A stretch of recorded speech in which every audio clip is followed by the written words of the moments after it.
राम राम जी सबने। क्या समाधान निकला जी? कोई समाधान नहीं निकला मनीषा के केस का। जो भिवानी में मनीषा का मर्डर हुआ था उसमें पलटा दिया पासा प्रशासन ने कि भाई लड़की ने सुसाइड, उसका सुसाइड नोट मिला है, लड़की ने खुदकुशी की है, लड़की ने जहर पिया है। अरे चलो जहर खरीद लिया, लड़की ने जहर पी लिया। जहर पीने के बाद उसकी इतनी मतबलासंग होगी कि उसने गला भी काट लिया, अपनी किडनी भी निकाल दी, अपना यूट्रस भी निकाल दिया और कान भी काट दिए।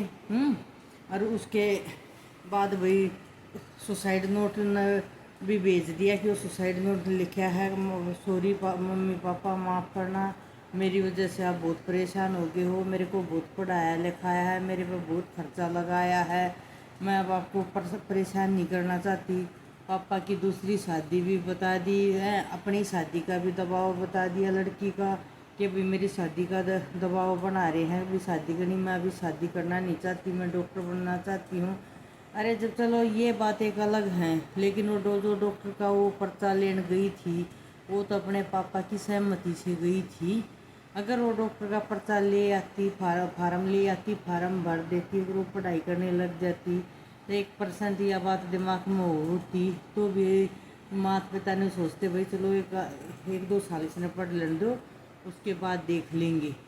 तो ऐसा तो ऐसी कोई बात थी नहीं, पापा बोल रहे ऐसा कुछ था ही नहीं। आज 9 दिन हो गए, आज 19 तारीख को 9 दिन हो गए, उस बात का कोई समाधान नहीं है, लड़की को कोई इंसाफ नहीं मिल रहा है। पूरा हरियाणा एकजुट इकट्ठा हो लिया, पूरी रैली निकलने लग रही है, जोर शोर से नारे लगने लग रहे हैं, पर उसका कोई इंसाफ नहीं है। एक तरफ दादाजी का रो रो का बुरा हाल है, ले जाओ लगा दो दाग, मैं तो शमशान में जाऊंगा नहीं है, मेरी पोती को न्याय भी नहीं मिला, मेरी पोती की कितनी बुरी दुर्दशा करी है, तो उसका कोई समाधान नहीं, ले जाओ दाग लगा दो, फूक दो, मैं नहीं आ रहा शमशान में। अरे कम से कम उस परिवार की बेबसी तो देखो, उस माँ की देखो जो बेचारी चारपाई से उठ भी नहीं पा रही है, उसकी आत्मा क्या रो रही है कि मेरी बेटी को इंसाफ भी नहीं मिल रहा है। ये शासन प्रशासन कित गया, अब जो थोड़ा सा एक किले की पराली जला देवे, जब भी मुद्दा खड़ा करते हैं हरियाणा से धुआं आ रहा है, तो यूपी से ये हो रहा है, इसको बंद करो, इसको यो करो, प्रदूषण हो रहा है, ये हो रहा है, ये घटना जो हो रही है किसी की कानों में नहीं जा रही। और किस लड़की के साथ क्या हो रहा है? अरे भाई हर घर में मनीषा है, हर घर में मनीषा बेटी है, हमारे घर में भी बेटी है, आपके घर में भी बेटी, उनके घर में भी बेटी, सबके बेटी है। पर अगर इसको इंसाफ नहीं मिल रहा तो कोई अपनी बेटी है ना निकाल कर दिखा दियो। अगर लोहे का कलेजा लेकर निकालनी पड़ेंगी, ऐसे कोई नहीं निकाल सकता कि घर से बाहर निकाल देगा, बोल देगा कि भाई जा बेटी पढ़ ले, जा घूम खुले आम घूम, कुछ भी कर। और अब प्रशासन कह रहा है कि भाई जो सेकंड पोस्टमार्टम हुआ है पीजीआई में, उसमें जो बॉडी पार्ट्स नहीं मिले वे पहले पोस्टमार्टम में निकाल लिए गए हैं पेशेंट उसके, मतलब प्रशासन अब ये कह रहा है कि भी जो सेकंड पोस्टमार्टम में बॉडी में पार्ट नहीं हैं वे फर्स्ट पोस्टमार्टम में निकाल लिए गए हैं। जैसे कि भाई किडनी होगी हैं, और ये और कुछ यूड्रस होगा, और भी कुछ कुछ काट रखा, जो उसका आँख तो उसकी मेरे ख्याल से पहले मैं काट ली थी, आँख भी खेत में काट कूट दी, उधर इंडिया ने काट ली थी, अभी इसकी पुष्टि बताई नहीं है।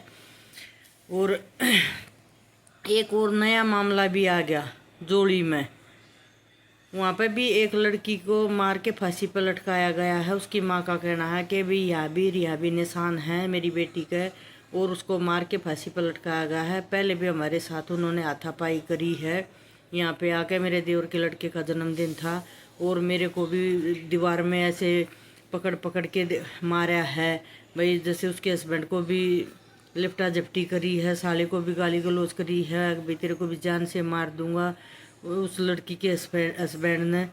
और उसको 3 बच्चे हैं। पब्लिक वहाँ पे भी बहुत जमा हो रही है कि भाई इसको न्याय दो और माँ गई है तब तक तो उन्होंने फांसी से उतार कर चारपाई पे उसको लेटा दिया था। देश में इतना बुरा हाल है कि बेटी बचाओ बेटी पढ़ाओ के नारे हैं और बेटियों का ये शोषण हो रहा है। बेटियों को मार दिया जा रहा है, कहीं पर शादी से पहले ही मार रहे हैं, कहीं पर शादी के बाद मार रहे हैं, और कहीं पर दो दो तीन तीन बच्चों की माँ का भी मर्डर कर रहे हैं। तो कहाँ बचेंगी बेटी, क्या पढ़ेंगी, क्या करेंगी, क्या फ़ायदा है ऐसी ज़िंदगी का। जब न्यू बताओ ना, अगर जब लड़की कॉलेज के अंदर जाने की वीडियो है तो आने की क्यों नहीं है, तो कमरा उस टाइम पे कैमरा डिलीट क्यों कराया गया। ठीक, इस बात के में जो अब फैसला सुनाया जा रहा है तो उस पर उसका माता पिता दादा संतुष्ट नहीं हैं।